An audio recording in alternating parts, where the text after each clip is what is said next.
Welcome to latest recipes. இன்றைக்கி நம்ம plum cake எப்படி செய்கிறதுன்றது தான் பார்க்க போகிறோம். லேட்டஸ்ட் ரெசிபீஸ் சேனலை சப்ஸ்கிரைப் பண்ணாதவங்க மறக்காமல் சப்ஸ்கிரைப் பண்ணிக்கோங்க. பக்கத்தில் இருக்கிற பெல் பட்டனையும் கிளிக் பண்ணிக்கோங்க. நாங்கள் போடுற எல்லா வீடியோஸ் அண்ட் அப்டேட்ஸும் உங்களுக்கு உடனடியாக வந்து சேரும். வாங்க நம்ம ப்ளம் கேக்கு தேவையான பொருட்களை பார்க்கலாம். 2 கப் கோதுமை மாவு, 1/2 கப் வெல்லம், 3/4 கப் தயிர், 3/4 கப் எண்ணெய். இங்கே கொஞ்சம் ட்ரை ஃப்ரூட்ஸை நான் பொடியாக நறுக்கி வச்சுருக்கேன். ட்ரை ஃப்ரூட்ஸ்க்கு பொடியாக நறுக்கி அத்திப்பழம், பாதாம், கொஞ்சம் பேர்ச்சம்பழம், அதோட ப்ளம்ஸையும் கொஞ்சம் பொடியாக நறுக்கி வச்சுருக்கேன். கொஞ்சம் tutti frutti, 1/2 teaspoon baking soda, 1/2 teaspoon baking powder, 1/2 teaspoon பட்டை சுக்கு பொடி ரெண்டும் சேர்த்து அரைச்சி வச்சுருக்கேன். 1/2 டீஸ்பூன் வெனிலா எசன்ஸ், அதோட ஒரு பனானா எடுத்திருக்கேன். 3/4 கப் அளவுக்கு ஆப்பிள் ஜூஸ். நம்ம கேக்கு தேவையான எல்லா பொருட்களையும் எடுத்து வச்சாச்சு. வாங்க எப்படி செய்யலான்றதை பார்க்கலாம். இந்த மாதிரி ஒரு அகலமான பாத்திரம் எடுத்துக்கோங்க. எல்லா ட்ரை இன்க்ரீடியன்ஸையும் ஜலிச்சு எடுத்து வச்சுக்கலாம். கோதுமை மாவு, அதோட பேக்கிங் பவுடர், பேக்கிங் சோடா, பட்டை சுக்கு பொடி எல்லாம் சேர்த்து நல்லா ஜலிச்சு எடுத்து வச்சுக்கோங்க. இதோட இப்போ நம்ம ட்ரை ஃப்ரூட்ஸை சேர்த்துக்கலாம். இந்த ட்ரை ஃப்ரூட்ஸை நீங்கள் 2 நாள் முன்னாடி கூட சாப் பண்ணிவிட்டு ஆப்பிள் ஜூஸோ இல்லை கிரேப் ஜூஸோட கலந்து ஒரு பாக்ஸில் போட்டு நீங்கள் ஃப்ரிட்ஜில் வச்சிடலாம். அப்போது உங்களுக்கு அந்த ஃப்ளேவர் எல்லாமே உங்கள் ட்ரை ஃப்ரூட்ஸில் இறங்கி டேஸ்ட் ரொம்ப நல்லாயிருக்கும். இல்லை நீங்கள் இன்ஸ்டண்ட்டாக இப்படி பண்ணுறதுனா கூட நீங்கள் பண்ணலாம். இதோட நம்ம நறுக்கி வச்சிருக்கிற ப்ளம்ஸ், டூட்டி ஃப்ரூட்டியும் சேர்த்துடலாம். மாவோட நல்லா கலந்து விட்டு தனியாக எடுத்து வச்சுருங்க. இப்போ நம்ம வெல்லத்தை உருக்கிக்கலாம். இந்த மாதிரி கடாயில் வெல்லம், அதோட கொஞ்சம் தண்ணி சேர்த்து உருக்கி எடுத்து வச்சுக்கோங்க. நம்ம வெல்லம் நல்லா உருகிருச்சு. இதை கொஞ்சம் ஆற விட்டு எடுத்து வச்சுக்கோங்க. இங்கே நான் ஒரு பவுலில் வாழைப்பழத்தை நல்லா மசிச்சிடுறேன். அதோட எண்ணெய், தயிர், வெனிலா எசன்ஸ் சேர்த்து நல்லா மிக்ஸ் பண்ணிக்கோங்க.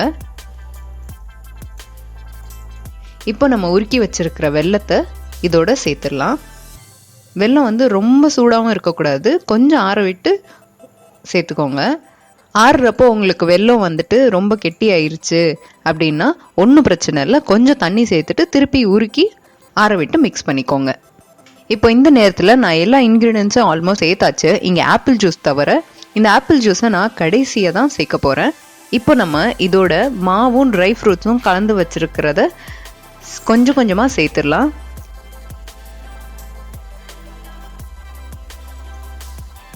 பாதி பாதியாக சேர்த்தா தான் உங்களுக்கு மிக்ஸ் பண்ணவும் ஈஸியாக இருக்கும். அது போக கெட்டி இல்லாமல் நல்லா ஈவனாக மிக்ஸ் ஆகும்.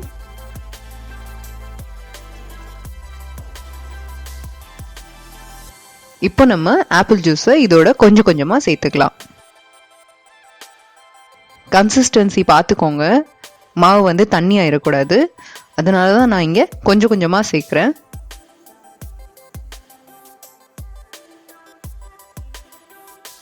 இப்போ மாவு கரெக்டாக இருக்குது, அதனால நான் ஃபுல்லாகவே சேர்த்துடுறேன். நல்லா கலந்து விட்டுருங்க. அவ்வளோதான், நம்ம கேக் பேட்டர் ரெடி ஆயிடுச்சு. இப்போ பேக்கிங் ப்ராசஸ் பார்க்கலாம். கேக் டின்னு நல்லா ஆயிலால் க்ரீஸ் பண்ணிக்கோங்க. இந்த மாதிரி சைட்ஸில் எல்லாம் நல்லா அப்ளை பண்ணி விட்டுருங்க.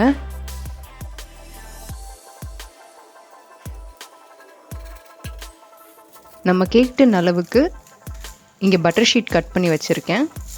அதை சென்டரில் இந்த மாதிரி வச்சிடலாம். வச்சுட்டு இதுக்கு மேலேயும் நல்லா ஆயிலை க்ரீஸ் பண்ணிடுங்க. இப்போ நம்ம கேக் பேட்டரை உள்ளே ஊற்றிட வேண்டியதான்.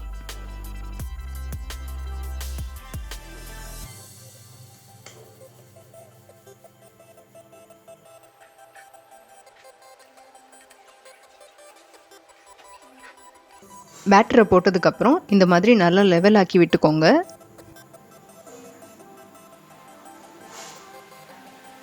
பபிள்ஸ் இல்லாமல் இருக்கிறதுக்காக இந்த மாதிரி ஒரு 2-3 வாட்டி டேப் பண்ணி விட்டுக்கோங்க. இதுக்கு மேலே கொஞ்சம் டூட்டி ஃப்ரூட்டி, அதோட சாப் பண்ணி வச்சுருக்கிற ப்ளம்ஸையும் சேர்த்துக்கிறேன். உங்கள் விருப்பம். இதில் நீங்கள் ட்ரை ஃப்ரூட்ஸ் கூட மேலே சேர்த்துக்கலாம். நம்ம கேக் பேட்டர் ரெடி ஆயாச்சு. இப்போ நம்ம இதை பேக் பண்ணிடலாம். இன்றைக்கி நான் இந்த மாதிரி அகலமான நான்ஸ்டிக் பாத்திரத்தை யூஸ் பண்ணுறேன். அதோட மூடியில் இருக்கிற ஹோலை வந்து சீல் பண்ணிடுறேன். நம்ம ஹைட்காக உள்ளே ஒரு ஸ்டாண்ட் வச்சுருக்கேன். இது ஒரு 10 நிமிஷம் ஹீட் ஆகட்டும். நம்ம அவன் ப்ரீ ஹீட் பண்ணுற மாதிரி தான். பாத்திரம் சூடாயாச்சு. இப்போ நம்ம கேக் பேட்டர் டின்னை உள்ளே வச்சிடலாம்.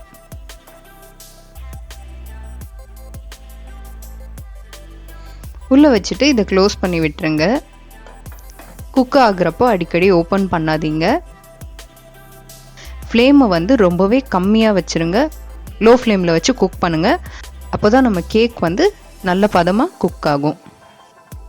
உங்ககிட்ட இந்த மாதிரி கேக் பேக் பண்ணுற டின் இல்லைனாலும் நீங்கள் டைரெக்டாக இந்த மாதிரி ஒரு நான்ஸ்டிக் பாத்திரத்தில் அந்த பேஸ் அளவுக்கு நீங்கள் பட்டர் ஷீட்டை கட் பண்ணி போட்டுட்டு அதே மாதிரி ஆயிலை க்ரீஸ் பண்ணி விட்டுட்டு கீழே ஒரு தவா வச்சுட்டு அதுக்கு மேலே உங்கள் பேக்கிங் கடாயை வச்சு நீங்கள் லோ ஃப்ளேமில் பேக் பண்ணலாம். 45 நிமிஷம் ஆயிடுச்சு. இப்போ நம்ம கேக் வந்து பேக் ஆயிருக்கான்றதை செக் பண்ணிக்கலாம்.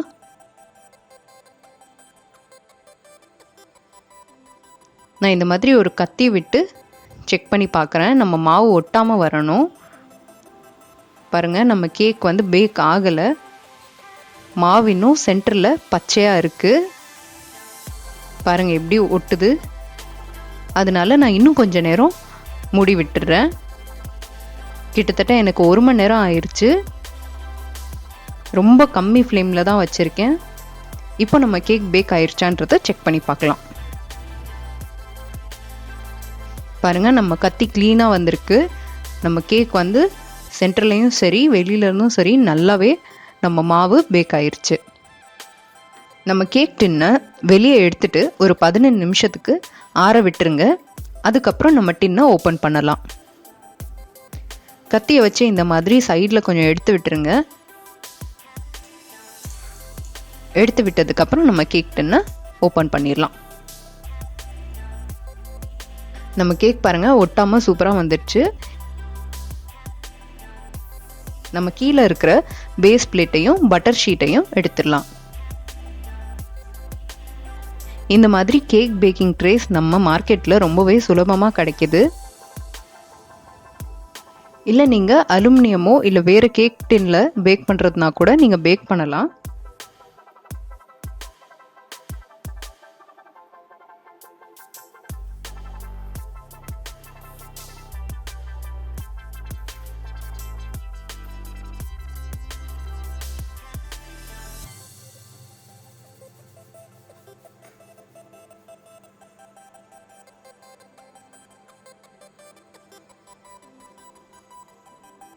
வாவ், நம்ம கேக் ரொம்பவே அருமையாக வந்திருக்குங்க. கேக் வாசனையும் சூப்பராக இருக்குது. நம்ம கேக் எப்படி வந்திருக்குன்றத நான் உங்களுக்கு கட் பண்ணி காட்டுறேன்.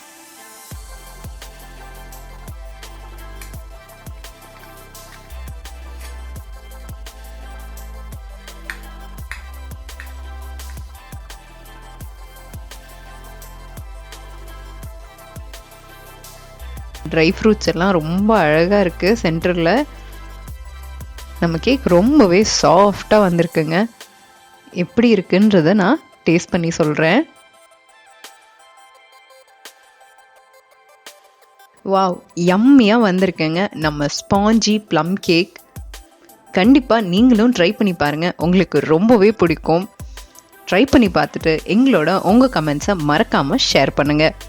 இந்த மாதிரியே நிறைய லேட்டஸ்ட் ரெசிபீஸ் பார்க்குறதுக்காக லேட்டஸ்ட் ரெசிபி சேனலை சப்ஸ்கிரைப் பண்ணுங்கள்.